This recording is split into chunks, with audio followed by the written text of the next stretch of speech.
الحمد لله الحمد لله الحمد لله الذي جعل صلاة الجمعة من شعائر الإسلام وفرضها على أمة محمد عليه الصلاة والسلام لتكون مكفرة للذنوب ومطهرة للآثام. نشهد أن لا إله إلا الله وحده لا شريك له الذي يكرم المؤمنين والمؤمنات برؤية جماله في دار السلام.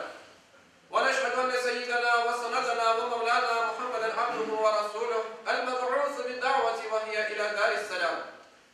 صلى الله تعالى عليه وعلى آله وأولاده وأزواجه وأصحابه وأتباعه وخلفائه الراشدين المرشدين المهديين من بعده ووزرائه الكاملين في عهده، خصوصا منهم على الأئمة خلفاء رسول الله إلى التحقيق أمير المؤمنين حضرة أبي بكر وعمر وعثمان وعلي وعلى بقية الصحابة والتابعين رضوان الله تعالى عليهم أجمعين. أيها المؤمنون الحاضرون اتقوا الله وأطيعوا إن الله مع الذين اتقوا والذين هم محسنون. قال الله تعالى في كتابه الكريم: أعوذ بالله من الشيطان الرجيم بسم الله الرحمن الرحيم.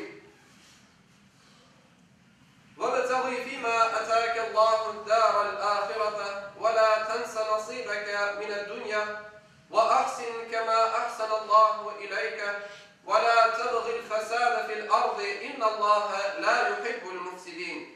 Sadakallahu azim. Saygılı ve hürmetli Müslümanlar, bugünkü hutbemizin mevzusu dünya ve ahiret dengesi hakkında olacak. Saygılı cemaat, insan hayatı dünya ve ahiret olup ikiye ayrılır. Bunun için hem dünya hem ahiret ikisi de mühimdir ve ikisi için de çalışmak gerek. Hazreti Ali radıyallahu anh'ın aytkanı gibi bu dünya ahiretimizin tarlasıdır. Yani bu dünyada ne saçsak ahiretimizde de onu alacağız. Yaxşı bir iş yapsak ahiretimizde de bizlerine hayırlı bir netice bekler. Ama yaramay bir iş yapsak ahirette bizlerine yaramayla netice bekler. Yüce Allah Kur'an-ı Kerim'de bu hususunu bizlerge açıklap böyle haber verir. Allah'ın sana vergenlerinden ahiret için çalış. Ama dünyadaki nasibini de unutma. Allah'ın sana vergeni gibi sen de ver. Yeryüzünde bozgunculuk kıdırma. Allah-u Teala bozgunculuk yapan kimselerini sevmez. Gerçekten de Allah'ın vergeni bütün nimetlerinden biz ahiretini kıdırmamız gerek. Dünyadan da nasibimizi unutmamamız gerek. Çoğumuz ise tam tersine vergen bütün nimetlerinden ve bütün gücünden dünyanı kıdırar. Ahiretini ise tek unutmamaya tırışar. Dualarının en hayırlısı saygılı cemaat, Kur'an'ın ve Peygamberimizin bizlerge öğretken dualardır. Yüce Mevlamız bizlerge böyle dualardan misaller verip dua etmemizi öğretir. Ey Rabbimiz, bizlerge hem dünyada hem ahirette yaxşılık ver. Başka bir ayette de bizim için hem dünya hem ahirette yaxşılık yaz de buyurular. Biz bu dualarını namazlarımızda ve dualarımızda da daima okuyuz. Bir tek dünya için çalışıp o ahiretini unutkan kimseler hakkında Yüce Allah bizlerge böyle buyurur.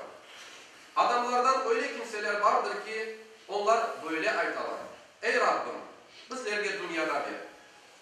Böyle kimselerden ahirette nasibi yoktur. Nasipleri yoktur çünkü kim ne istese Allah-u Teala ona onu verir.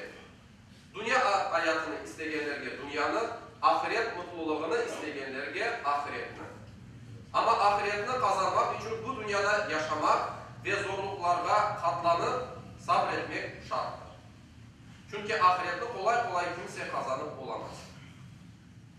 Değerli cemaat, Peygamberimiz Muhammed Mustafa sallallahu aleyhi ve sellem Efendimiz bir hadiste böyle buyurdular. Dünya tatlıdır. Allah sizlerge onu verecek ve ne yapacağınızda bakacak. Herkes dünyadan nasibini alır. Kimisi daha az, kimisi daha çok. Ama herkesin imtihanı bu. Algan o nimetlerge yapışacak mı? Yoksa küçük yetkeni kadar başkalarına yardım edecek mi?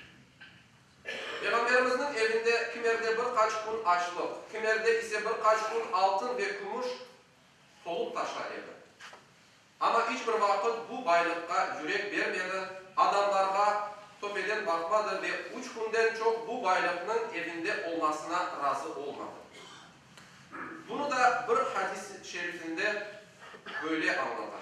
Yanında Uhud dağı kadar altının olsa 3 gün içinde onlarını dağıtıp bir parçasının böyle yanında kalmasına razı olmadı. Saygılı Müslümanlar, bu hadis ve ayetler bizlerge mallarımızın ve baylıklarımızın yürekte değil, cepte olması gerek olganını gösterir. Ama bu mallar olmasa verilecek bir şey de olmaz. Bunun için Müslüman hem bu dünya hem ahireti için daima çalışması gerek. İkisi arasında bir balans kurup ikisine de mühimlik vermesi gerek. Peygamberimiz bunu böyle ifade eder hadis-i şeriflerinde. Asıl da olmayacak gibi dünya için çalış. Yarın olacak kimseye gibi de dünyaya bağlanma. Hepimiz bu dünyada saygılı cemaat misafirimiz.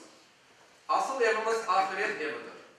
Bunun için bu dünyadaki varlık sebebimizni unutmayın. Allah Teala için kul, Peygamber Efendimiz için ümmet olayım. Ela inne ahsanel kelam ve ablagan nizam kelamullahil melikil azizil allam. كما قال الله تبارك وتعالى في الكلام وإذا قرئ القرآن فاستمعوا له وأنصتوا لعلكم ترحمون.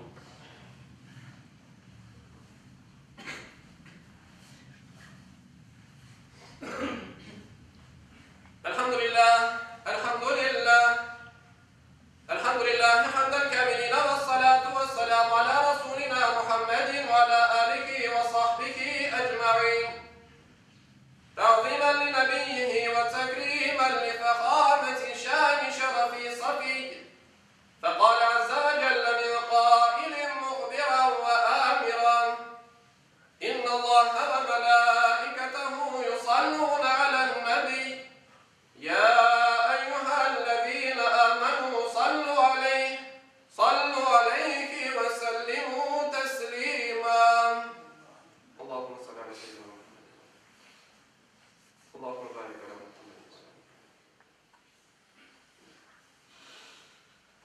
عباد الله إن الله يأمر بالعدل والإحسان وإيتاء ذي القربى وينهى عن الفحشاء والمنكر والبغي يعظكم لعلكم تذكرون. Sayın Müslümanlar, geçkin cuma namazımızda toplanılan sadakanın miktarı 1595 grivnadır. Toplam olarak ise 156.445 grivnadır. Allah-u Teala vermiş sadakalarımızı kabul eylesin, cümlemizden razı olsun.